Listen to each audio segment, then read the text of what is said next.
ini akan membahas tentang infeksi jamur pada kulit, dan kasus ini tuh sering banget nih ditemukan, apalagi buat dokter-dokter umum kayak kita nantinya itu bakal sering kita temukan di puskesmas, dan kita juga bisa menangani kasus-kasus ini. Jadi diharapkan setelah selesai kita membahas free class ini, diharapkan kita bisa mendiagnosis penyakit-penyakit jamur pada kulit dan juga bisa mengobatinya dengan baik gitu. Oke, kita mulai ya. Nah, jadi infeksi jamur pada kulit ini kita sebut juga sebagai dermatomikosis. Gitu.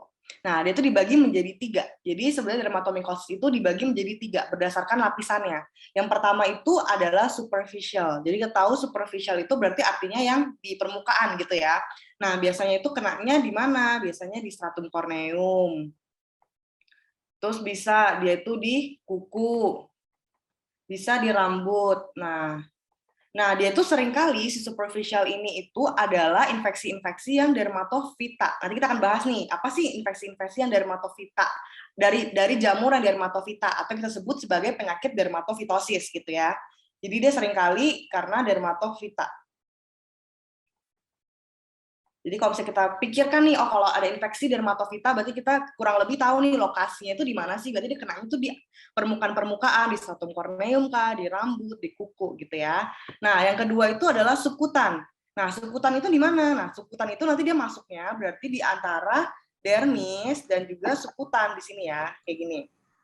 Jadi sukutan itu dia dermis dan sukutan. Nah, biasanya itu apa sih yang masuk ke dalam sukutan itu? Biasanya kalau ada dermis dan sukutan, dia biasa penyakit-penyakit kulit, penyakit-penyakit infeksi jamur di kulit yang berhubungan dengan infeksi, misalnya Candida bisa, atau dia Malassezia. Tuh, itu biasanya di bagian-bagian yang lebih dalam lagi dibanding si superficial. Terus yang ketiga itu kita adalah deep, atau yang kita boleh juga sebut selain deep itu adalah systemic. Ya, deep atau sistemik itu biasanya dia itu penyebarannya lewat darah. Jadi dia itu penyebarannya secara hematogen. Dan di sini itu biasanya kondisi-kondisi gimana sih orang-orang yang bisa infeksi jamurnya secara yang udah lapisan dalamnya nih. Nah, biasa pasien-pasien dengan imunokompromis. Jadi kalau misalnya pasien-pasien dengan HIV gitu ya, pasien-pasien dengan HIV itu dia kan cenderung imun tubuhnya itu lebih rendah gitu. Nah, jadinya dia seringkali terkena infeksi-infeksi oportunistik. Nah, biasanya kayak aspergillosis, nah bisa kena di bagian-bagian dalam. Nah, untuk hari ini kita akan bahas yang lebih sering nih, yang lebih sering kita temukan di puskesmas ataupun di poli, yaitu yang superficial dan juga sukutan. Jadi secara garis besar hari ini kita akan membahas tentang dermatofita, kemudian kita akan membahas tentang Candida, dan juga kita akan membahas tentang Malassezia pada hari ini. Oke, jadi untuk pertama-tama nih kita ketemu kasus jamur pada kulit atau dermatomikosis. Apa sih yang kita mau tanyakan? Biasanya untuk anamnesisnya kita tanyakan nih higienitasnya itu penting banget karena jamur itu kan berhubungan dengan kebersihan gitu. Jadi kita harus tahu pasiennya itu mandi berapa kali sih sehari gitu. Kemudian kalau misalnya habis mandi itu dilapnya bersih nggak? Apakah dia lembab atau bisa dilapis sampai kering atau enggak, itu juga perlu untuk kita tanyakan. Jadinya mandi berapa kali, kebersihan, terus tanyakan juga nih, apakah baru-baru ini ada riwayat trauma atau enggak. Kondisi pasien juga penting nih untuk kita tahu apakah pasien itu dalam kondisi yang imunokompromis gitu. Apakah pasien-pasien tersebut minum obat-obatan misalnya kortikosteroid secara rutin, banyak, dosis tinggi, atau dia misalnya ada kondisi HIV gitu ya. Kita boleh tanyakan itu juga. Kemudian kita boleh tanyakan juga nih kelembapan kulitnya gimana. Apakah kulitnya itu cenderung mudah berkeringat, kemudian kulitnya tuh lembab terus. Kita tahu kan pertumbuhan jamur itu lebih kayak lebih cepat dan banyak gitu ya kalau misalnya kondisinya itu lebih lembab gitu. Kemudian kita juga tanyakan nih kebiasaan pasiennya itu suka nggak sih pakai pakaian baju yang terlalu ketat. Kenapa? Kalau pakaian baju yang terlalu ketat itu kan nantinya jadinya mudah lembab. Kemudian nantinya kalau misalnya apalagi nih di iklim tropis kayak Indonesia gitu kan lebih cuaca lebih panas gitu ya. Jadi dia gampang untuk berkeringat gitu. Oke, terus kemudian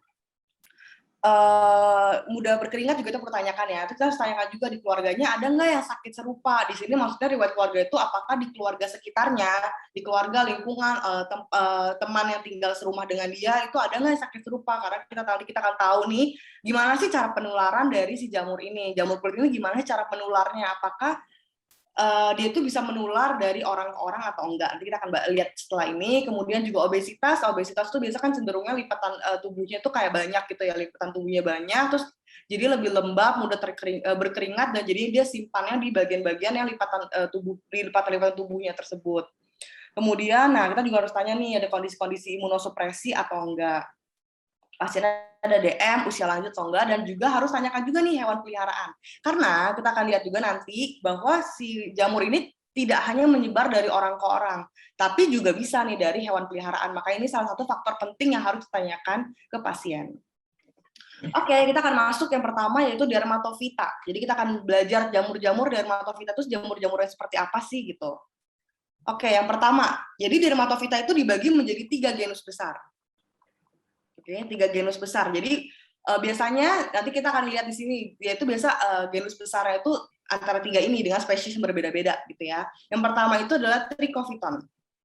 Oke, yang kedua itu adalah Microsporum, dan ketiga adalah Epidermophyton. Jadi di antara 3 ini adalah si dermatofita.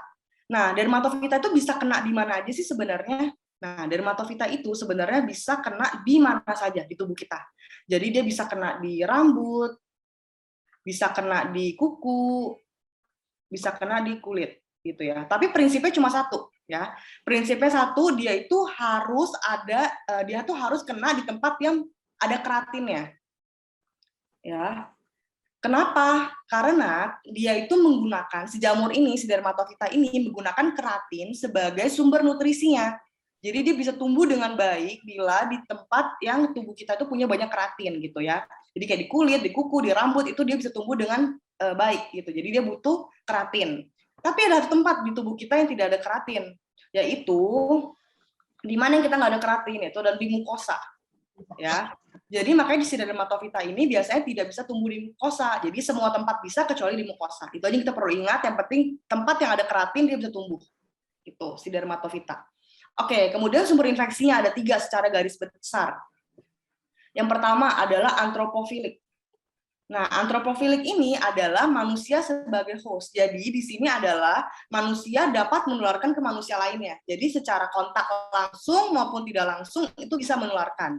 Biasanya bisa secara langsung ataupun kalau dari baju, kemudian dari alat mandi, dari sisir, dari kaos kaki, dari handuk, itu tuh bisa menularkan satu sama lain gitu. Makanya biasanya nanti kita akan tanyakan tentang hal ini, dan juga kita akan edukasi untuk tidak memakai barang-barang pribadi secara bersamaan gitu ya. Nah, biasanya ini kalau misalnya untuk si antropofilik, dia itu responnya itu lebih ke respon inflamasinya itu lebih ke tidak ada atau sedang. Jadi inflamasinya itu lebih ringan kalau misalnya dari orang ke orang gitu. Nah, berbeda dengan zoofilik dan geofilik. Kalau zoofilik, kita ingatnya zoo itu berarti kayak kebun binatang gitu ya. Jadi ada binatang-binatang, berarti dia itu transmisinya dari binatang ke manusia. Nah, makanya kita tadi juga penting nih di anamnesis untuk menanyakan apakah ada riwayat kontak dengan binatang atau enggak. Binatang ini sama seperti manusia, kita bisa secara kontak langsung ataupun tidak langsung. Tidak langsung ya berarti misalnya kita kena bekas-bekas rambutnya binatang, apa namanya, bulu binatang, itu juga bisa kalau misalnya dia membawa jamur. Contohnya apa yang paling terkenal? Microsporum canis.